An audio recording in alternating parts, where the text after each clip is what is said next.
चलिए आपको सीधे लिए चलते हैं लखनऊ, जहां पर सीएम योगी के 6 साल पूरे हो चुके हैं और इसी उपलक्ष्य में वो प्रेस कॉन्फ्रेंस करते नजर आ रहे हैं। मैं इसके लिए आदरणीय प्रधानमंत्री जी के मार्गदर्शन के लिए हृदय से आभार व्यक्त करता हूं। मैं आभार व्यक्त करता हूं सभी केंद्रीय मंत्रिमंडल के माननीय मंत्रियों का, आदरणीय गृह मंत्री जी, आदरणीय रक्षा मंत्री जी, आदरणीय सड़क परिवहन राजमार्ग मंत्री जी और केंद्रीय मंत्रिमंडल के उन सभी माननीय मंत्रियों का जिनका सदैव राज्य को पिछले 6 वर्ष के अंदर एक सकारात्मक सहयोग प्राप्त हुआ है। केंद्रीय नेतृत्व का, माननीय राष्ट्रीय अध्यक्ष जी का, राष्ट्रीय संगठन महामंत्री जी का और उन सभी पदाधिकारियों का जिन्होंने सदैव एक सकारात्मक भाव के साथ उत्तर प्रदेश को एक नया संबल दिया है। मैं इस अवसर पर अपने मंत्रिमंडल के सभी सहयोगियों, प्रदेश संगठन के अपने प्रदेश अध्यक्ष जी, प्रदेश संगठन महामंत्री जी और उन सभी पदाधिकारियों को भी हृदय से अभिनंदन करता हूं, जिन्होंने लगातार न केवल सरकार और संगठन के परस्पर समन्वय अपितु डबल इंजन सरकार के कार्यक्रमों को जन जन तक पहुंचाने में अपना योगदान दिया। सम और विषम परिस्थितियों में उत्तर प्रदेश की जनता जनार्दन के लिए पूरी मजबूती के साथ, पूरी तत्परता के साथ लगकर के कार्य किया है। उन सबको मैं इस अवसर पर हृदय से बधाई देता हूं। मित्रों, मैं इस अवसर पर आप सबका विशेष रूप से हृदय से अभिनंदन करता हूं कि आप सबने बहुत सकारात्मक भाव के साथ प्रदेश के अंदर हुए कार्यों को देश और दुनिया के सामने पहुंचाने का कार्य किया है। 6 वर्ष पहले उत्तर प्रदेश कहां था और इन 6 वर्षों के अंदर जो परिवर्तन हुआ है, वह परिवर्तन एक नए उत्तर प्रदेश की गाथा को सबके सामने भी रखता है। और मुझे बताते हुए प्रसन्नता है कि ये 6 वर्ष उत्तर प्रदेश के लिए अत्यंत महत्वपूर्ण रहे हैं। फुल मेजॉरिटी की सरकार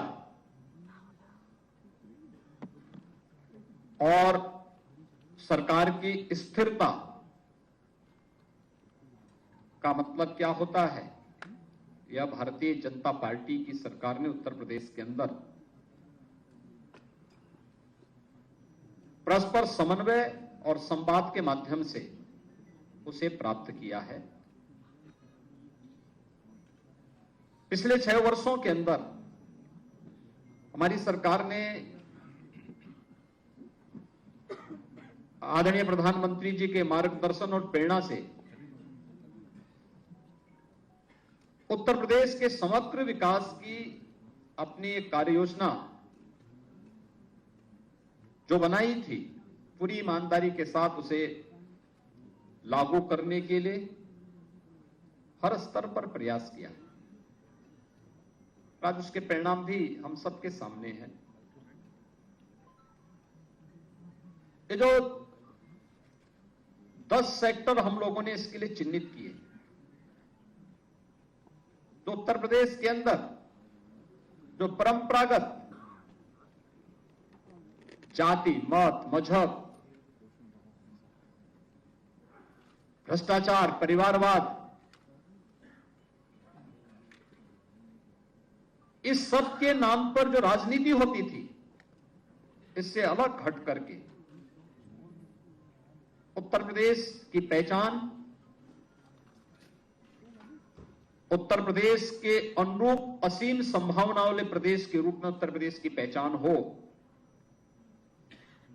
उस रूप में उसे आगे बढ़ाने के लिए जो 10 सेक्टर चिन्हित हुए,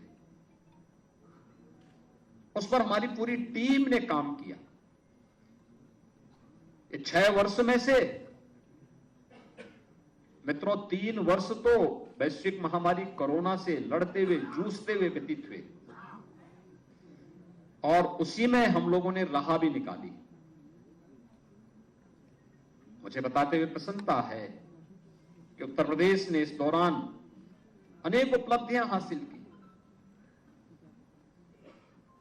जो उत्तर प्रदेश जिसके बारे में कहा जाता था कि उत्तर प्रदेश में विकास नहीं हो सकता, विकास की कोई सोच नहीं है,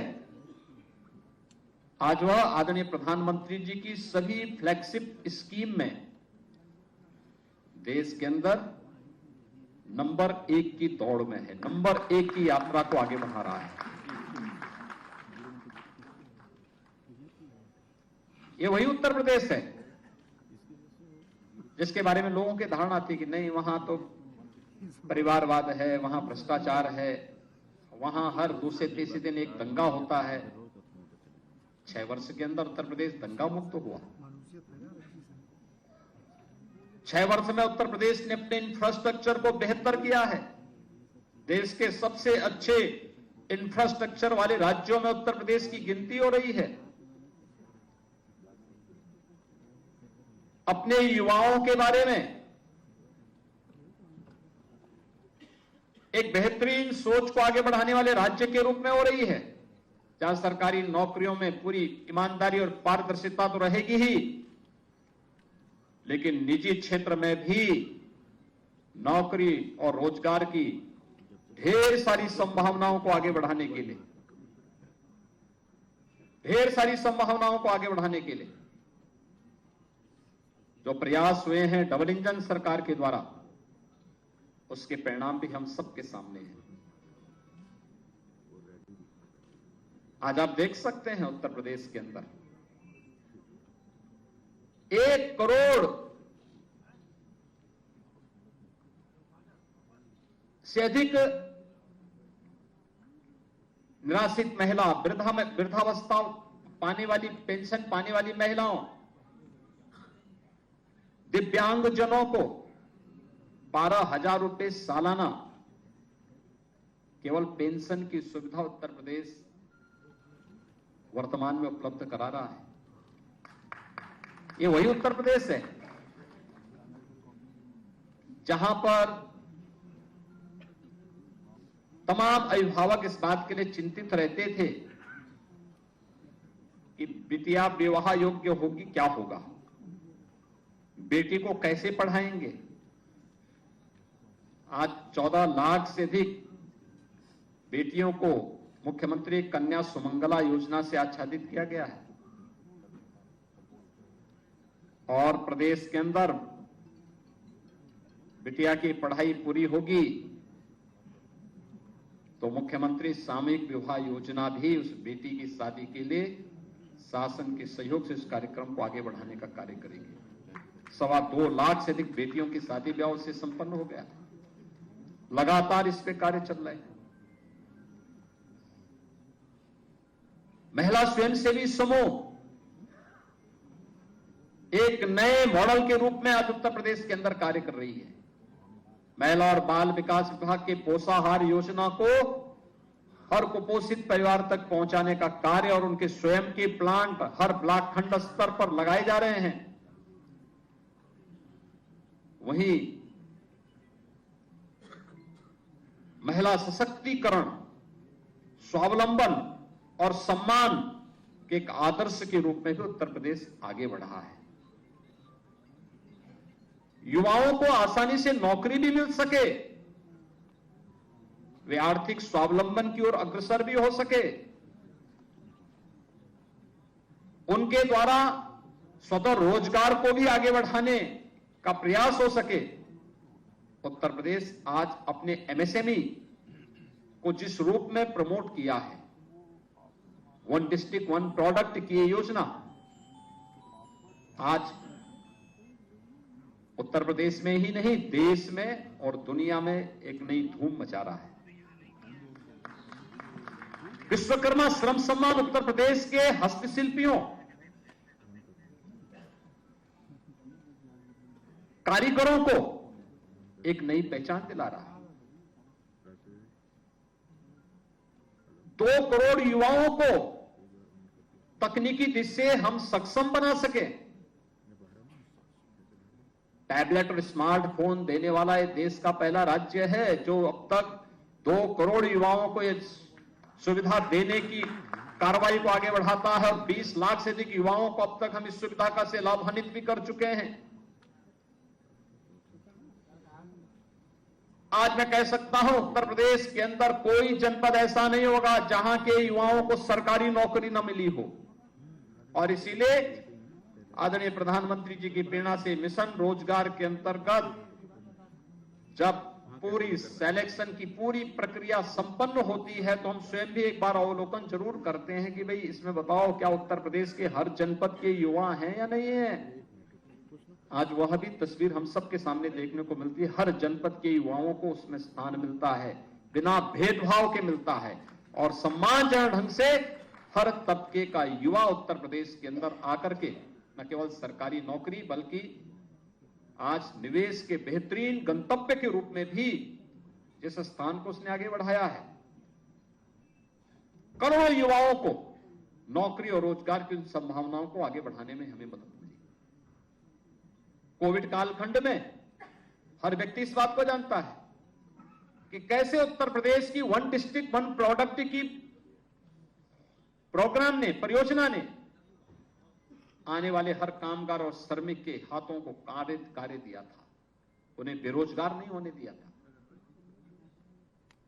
विपत्ति के समय भी, चुनौती के समय भी कैसे कार्य होता है, उत्तर प्रदेश एक रोल मॉडल के रूप में प्रस्तुत हुआ था कि नहीं, हम करके दिखा सकते हैं, हम चुनौती का सामना हम करेंगे।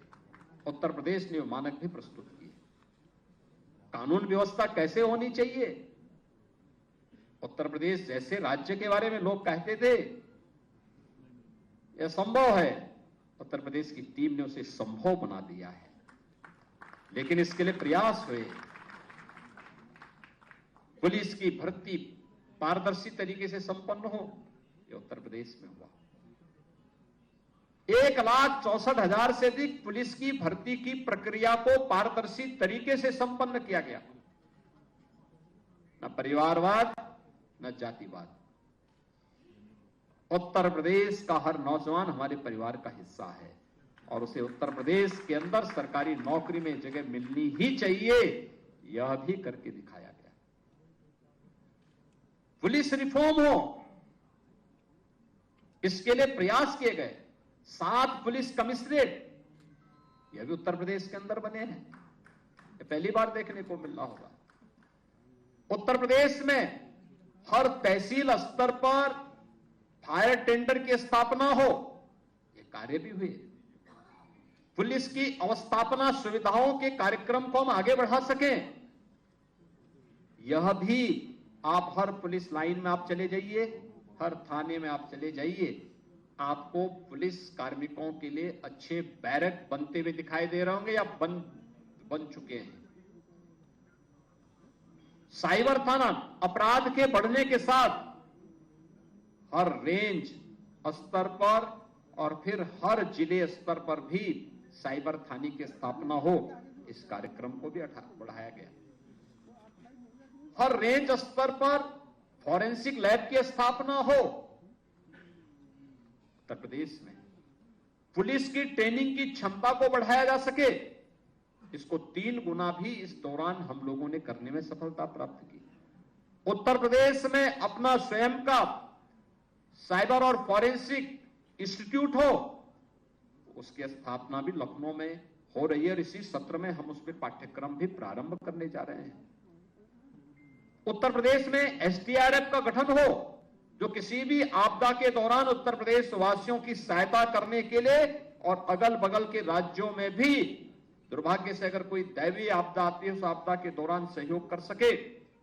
उत्तर प्रदेश के अंदर उसके लिए भी 3 बटालियन का गठन हुआ। उत्तर प्रदेश के अंदर मृतप्राय हो चुकी पीएसी की 54 वाहिनियों को पुनर्गठन हो सके, यह भी किया गया। और उत्तर प्रदेश पुलिस बल में महिला कार्मिकों की संख्या बढ़े। आज आप देख सकते हैं पहले की तुलना में 1947 से 2017 के बीच में जितनी जितनी भी वहां महिला कार्मिक थी, 10,000 से बढ़ा करके आज उनकी संख्या बढ़ करके महिला कार्मिकों की संख्या बढ़ करके आज वह लगभग 40,000 तक पहुंच रही है। 4 गुना ये संख्या बढ़ जाए, ये अपने आप में महिला सशक्तिकरण के उदाहरण भी प्रस्तुत करती है। उनकी ये सभी प्रकार की संभावनाओं को आगे बढ़ाता है। और यहां से जब कार्य प्रारंभ होता है, यहां पे सरकार में ही स्थिरता और अस्थायित्व नहीं है, प्रशासन में भी अस्थायित्व है। पहली बार आपने वर्षों के बाद, दशकों के बाद देखा होगा, कोई जिलाधिकारी, कोई पुलिस अधीक्षक अपना पूरा टेन्योर पूरा कर रहा है जनपदों में। अन्यथा ताश के पत्तों की तरह फेंटे जाते थे सब। प्रशासन में स्थिरता नहीं होगी, शासन में स्थिरता नहीं होगी, हम कुछ भी परफॉर्म नहीं कर सकते। लेकिन डबल इंजन सरकार की ताकत है। आज शासन में अस्थायित्व है तो प्रशासन को भी उस अस्थायित्व का लाभ मिल रहा है और उसका अंततः लाभ उत्तर प्रदेश की 25 करोड़ जनता को प्राप्त हो रहा है। उसका लाभ उत्तर प्रदेश की जनता को हो रहा है। हर एक सेक्टर में, हर एक क्षेत्र में ये सब रिफॉर्म के लाभ प्राप्त हो रहे हैं, इस परफॉर्म के लाभ प्राप्त हो रहे हैं। अकेले अन्नदाता किसानों के जीवन में परिवर्तन लाने के लिए डीबीटी के माध्यम से 3.5 लाख करोड़ रुपए से अधिक की धनराशि डीबीटी के माध्यम से अन्नदाता किसानों के खाते में गया है। और अगर कर्ज माफी की बात को मैं भी इसके साथ जोड़ दूं तो यह संख्या बढ़कर के 4 लाख करोड़ रुपए से ऊपर तक पहुंचती है। मित्रों, ये चीजें दिखाती हैं सरकार की प्राथमिकता जाति, मत, मजहब, क्षेत्र, भाषा नहीं। गांव है, गरीब है, किसान है, नौजवान है, महिलाएं हैं, समाज का प्रत्येक तबका है। और सरकार ने अपने कार्यक्रमों के माध्यम से केंद्र और राज्य सरकार की योजनाओं को पूरी ईमानदारी के साथ उन तक पहुंचाने का काम हुआ। आज उत्तर प्रदेश में बेहतरीन इंफ्रास्ट्रक्चर है। इंफ्रास्ट्रक्चर के कार्यों को आप देख सकते हैं उत्तर प्रदेश के अंदर। पूर्वी उत्तर प्रदेश जो विकास की दौड़ में पिछड़ गया था, पूर्वांचल एक्सप्रेस वे के साथ जुड़ चुका है। बुंदेलखंड जो आर्थिक रूप से विपन्न माना जाता था, आज बुंदेलखंड एक्सप्रेस वे के साथ जुड़ चुका है। पश्चिमी उत्तर प्रदेश को मध्य उत्तर प्रदेश और पूर्वी उत्तर प्रदेश से जोड़ने के लिए आज गंगा एक्सप्रेस वे पर कार्य युद्ध स्तर पर चल रहा है। और मुझे लगता है कि अब तक हम लोग 12% से अधिक काम उस पर संपन्न कर चुके हैं। तेजी के साथ कार्य चल रहा है और हमारा प्रयास है कि प्रयागराज कुंभ 2025 के पहले गंगा एक्सप्रेसवे का निर्माण पूरा हो और पश्चिमी उत्तर प्रदेश से आने वाले सभी श्रद्धालुओं को प्रयागराज कुंभ में आने का अवसर प्राप्त हो तो गंगा एक्सप्रेसवे उनके स्वागत के लिए तैयार हो जाए। आज उत्तर प्रदेश में एयर कनेक्टिविटी बेहतर, रोड कनेक्टिविटी बेहतर हुई है। इंटर स्टेट कनेक्टिविटी को 4 लेन के साथ जोड़ा गया। हर जिला मुख्यालय को 4 लेन के साथ जोड़ने की कार्रवाई या तो पूरी हो चुकी है या युद्ध स्तर पर चल रही है। हर जिला मुख्यालय को एक रिंग रोड से जोड़ा जाए जिससे सिटी के अंदर के अनावश्यक कंजेशन को दूर किया जा सके। आज उस पर भी उत्तर प्रदेश ने तेजी के साथ अपने कार्यक्रम को आगे बढ़ाया है। गांव-गांव की सड़क मार्गों को बेहतरीन करने का कार्य हुआ है और ये कार्यक्रम निरंतर आगे बढ़ रहे हैं। मेट्रो देश के अंदर सबसे अधिक सिटी में यूपी के अंदर मेट्रो चल रही, 5 सिटी में चल रही है। 6ठी सिटी हमारी आगरा में कार्य चल रहा है, जिसे हमारा प्रयास है कि नवंबर दिसंबर 2023 तक आगरा की मेट्रो के फर्स्ट फेज के कार्य को हम संपन्न करके उसे राष्ट्र को समर्पित करें। रैपिड रेल देश के अंदर पहला स्टेट है जहां पर राष्ट्रीय राजधानी से रैपिड रेल को जोड़ने की कार्रवाई हो रही है और वह लगभग पूरी हो चुकी है। अगले महीने तक आदरणीय प्रधानमंत्री जी के कर कमलों से उसे राष्ट्र को समर्पित करने का कार्य भी होगा। रैपिड रेल आधुनिक पब्लिक ट्रांसपोर्ट की बेहतरीन सुविधा, यही उत्तर प्रदेश। एयर कनेक्टिविटी, जब 17 में हम लोग आए थे तो 2 एयरपोर्ट हमारी पूरी तरह क्रियाशील थे, तो दो आंशिक थे। लखनऊ और वाराणसी ये क्रियाशील एयरपोर्ट थे, लेकिन गोरखपुर और आगरा आंशिक थे। आज हमारे पास 9 एयरपोर्ट पूरी तरह क्रियाशील हैं। 12 एयरपोर्ट पे हम वर्तमान में कार्य कर रहे हैं। इनमें से 5 को एयरपोर्ट अथॉरिटी ने एयर कनेक्टिविटी के साथ जोड़ने के साथ हमारे साथ एमओयू किया और अपनी सहमति भी दे दी है। अगले 1-2 महीने के अंदर हम वहां पे एयर कनेक्टिविटी के साथ उसे जोड़ देंगे। अगले 2 वर्ष के अंदर उत्तर प्रदेश 5 इंटरनेशनल एयरपोर्ट का पहला राज्य होगा देश के अंदर, जिनमें 3 वर्तमान में क्रियाशील है, 2 पे कार्य चल रहा है। अयोध्या और जेवर में इंटरनेशनल एयरपोर्ट पर वर्तमान में कार्य चल रहा है, जो हम 23 के अंत तक दोनों एयरपोर्ट को क्रियाशील कर देंगे। देश का पहला वाटरवे नंबर 1 ये यूपी के अंदर हल्दिया से वाराणसी के बीच में जुड़ चुका है। आदरणीय प्रधानमंत्री जी ने 13 जनवरी को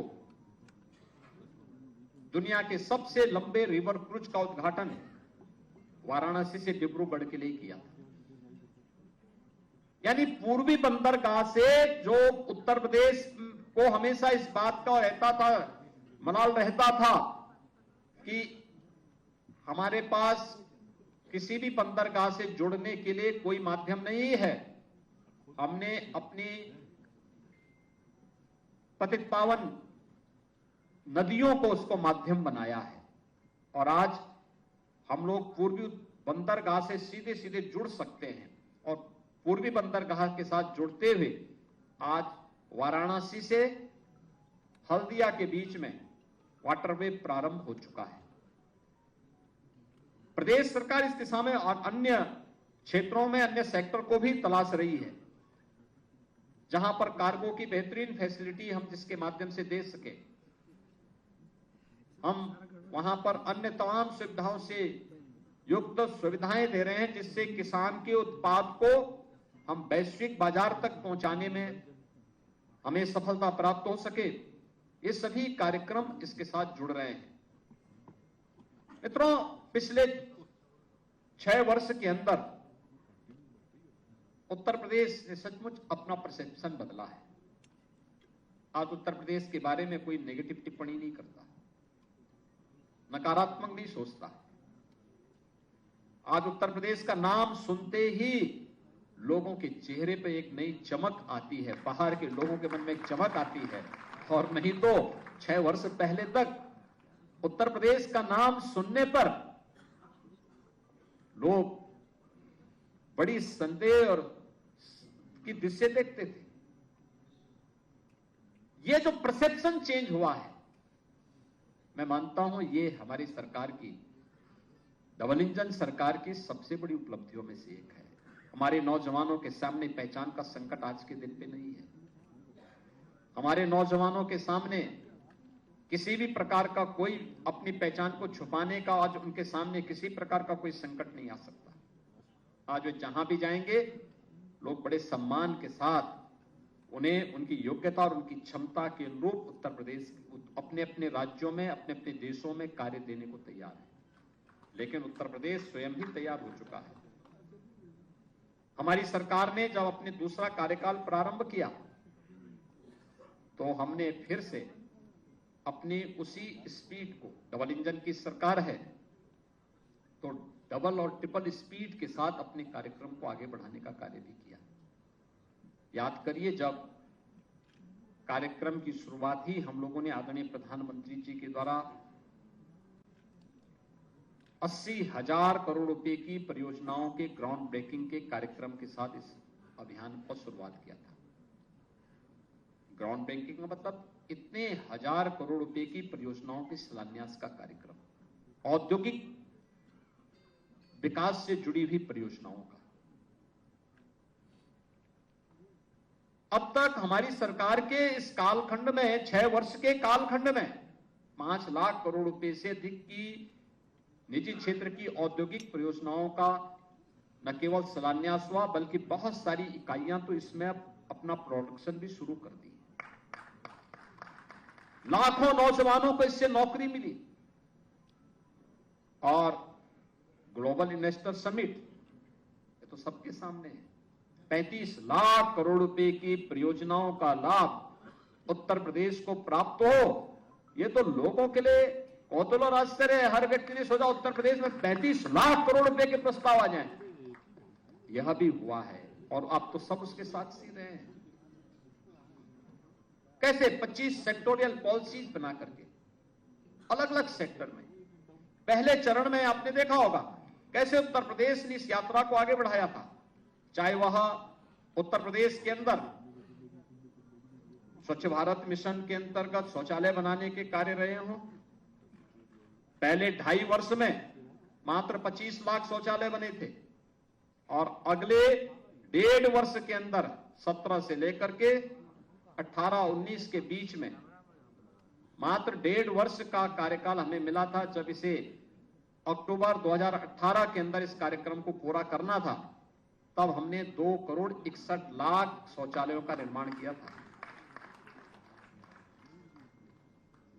पहले 12 से 17 के बीच में प्रधानमंत्री आवासीय योजना, अगर शहरी क्षेत्र में, ग्रामीण क्षेत्र में तो खैर कोई कार्य यहां पे लागू नहीं किया गया था, लेकिन अगर मैं शहरी क्षेत्र की बात करूं तो 18,000 सैंक्शन हुए थे, कोई बना नहीं था।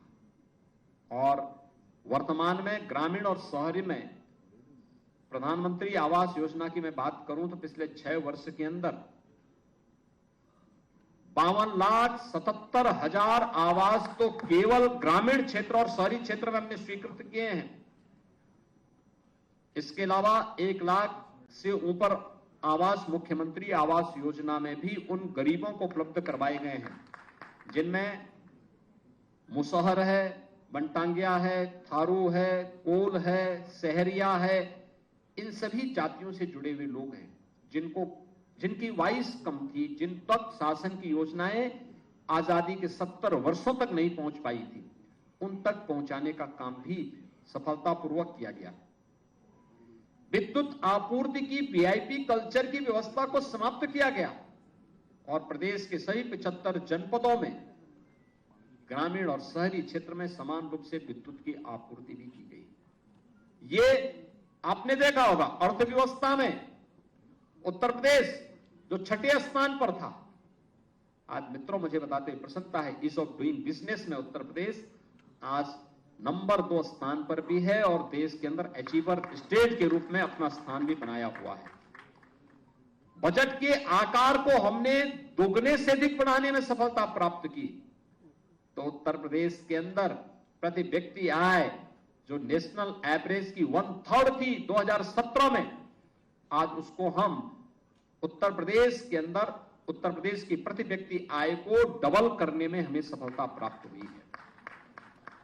प्रदेश के अंदर हमने जो पहले निराश्रित महिला पेंशन 17 लाख महिलाओं को प्राप्त होता था और वह भी केवल 500 रुपया, आज मित्रों उसे बढ़ा करके 31 लाख निराश्रित महिलाओं को आज इस सुविधा का लाभ प्राप्त हो रहा है और पेंशन की राशि को भी डबल किया गया है।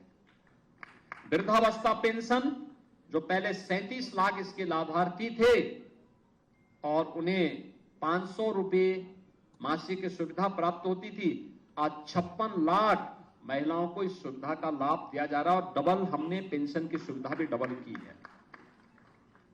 बेरोजगारी की दर उत्तर प्रदेश के अंदर 2016 में जो 18% थी, आज वो घट करके लगभग 3 और 4 के बीच में है। ये चीजें दिखाती हैं उत्तर प्रदेश के अंदर रोजगार की संभावनाएं बढ़ी हैं और हर एक सेक्टर में उत्तर प्रदेश आगे बढ़ा है। उत्तर प्रदेश के अंदर अगर आप देखेंगे 7 से लेके 17 के बीच 10 वर्षों में जितना गन्ना मूल्य का भुगतान हुआ, हम लोगों ने 6 वर्ष में उससे डबल गन्ना मूल्य का भुगतान किया है। और मुझे बताते हुए प्रसन्नता है कि हमारी सरकार अब तक 2,02,000 करोड़ रुपए से अधिक का गन्ना मूल्य का भुगतान कर चुकी है। अगर धान और गेहूं के क्रय में ही देखें, 17 के पहले कोई प्रोक्योरमेंट की पॉलिसी नहीं थी। दलाल और एजेंट के माध्यम से ये सब खरीदे जाते थे। हमारी सरकार ने मीडिएटर की व्यवस्था समाप्त की। अगर धान क्रय का आप देखेंगे तो इससे पहले 12 से 17 के बीच में मात्र 123 लाख मीट्रिक टन धान का क्रय बिचौलियों के माध्यम से हुआ था, जिसमें से मात्र 17,190 करोड़ रुपए किसान के पास गए, किसान को दिए गए थे, यानी बिचौलियों को उपलब्ध कराए गए थे, उनके माध्यम से किसान के पास गए होंगे, यानी सही दाम किसान को नहीं मिले। लेकिन 17 से लेकर अब तक अगर आप देखेंगे तो 344 यानी 345 लाख मीट्रिक टन धान का क्रय हुआ और जिसमें लगभग 64,000 करोड़ रुपए का भुगतान सीधे सीधे अन्नदाता किसानों के खाते में गया। डीबीटी के माध्यम से इस धनराशि को उपलब्ध करवाने का कार्य हुआ।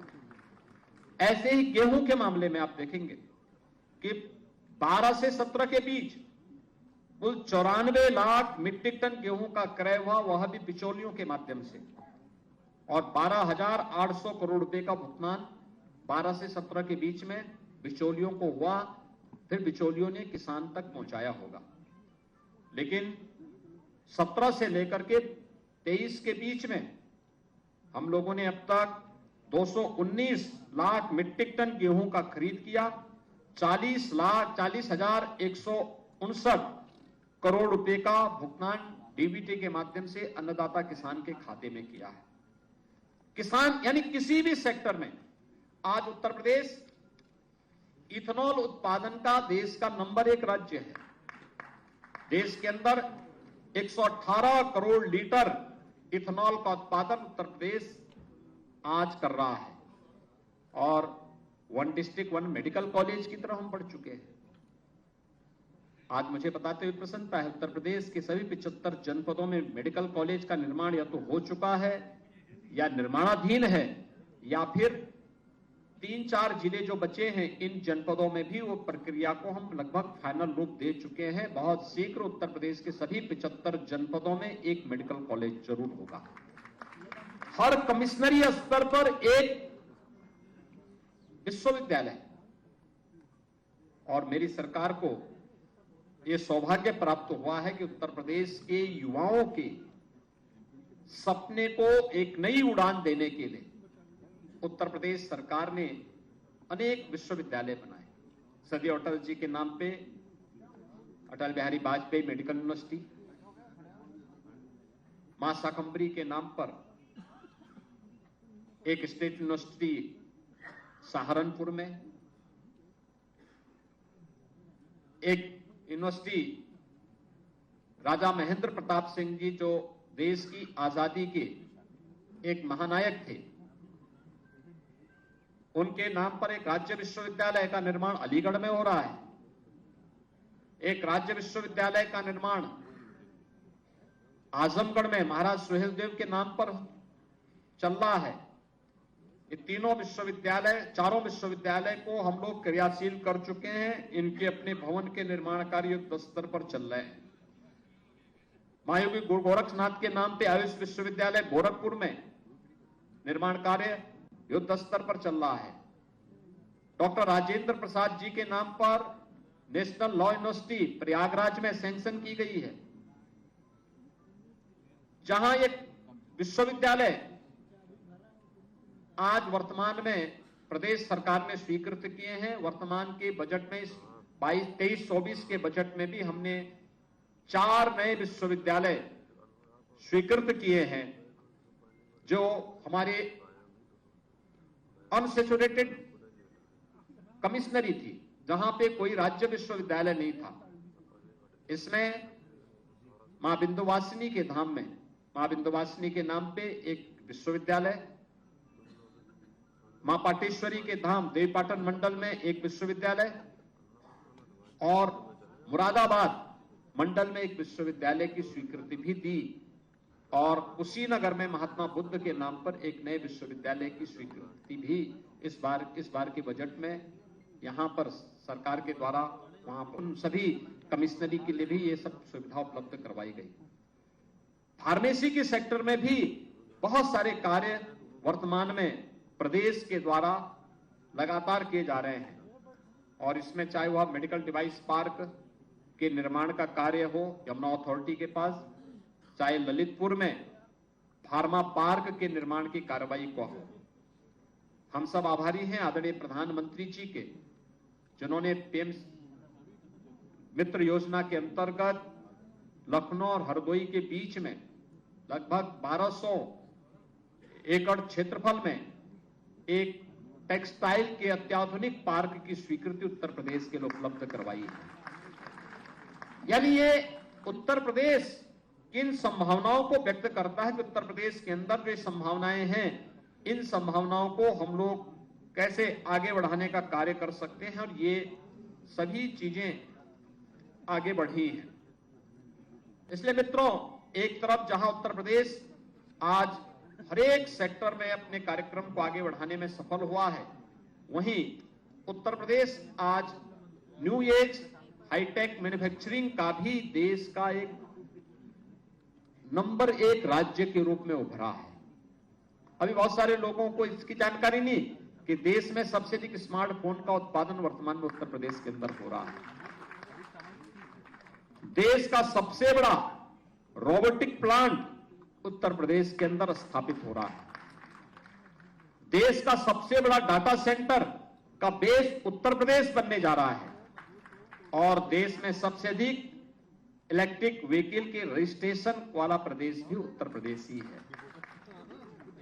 मित्रों, ये चीजें दिखाती हैं कि उत्तर प्रदेश असीम संभावनाओं वाला प्रदेश है और ये असीम संभावनाएं तब बनती हैं जब डबल इंजन की सरकार हो, जनता के साथ बेहतर संवाद हो और टीम वर्क जब कहीं पर जब कार्य होती है, शासन की कार्य पद्धति में न केवल ईमानदारी हो बल्कि उसमें उतनी ही पारदर्शिता भी हो, तो उसके परिणाम भी हम सबके सामने आते हैं।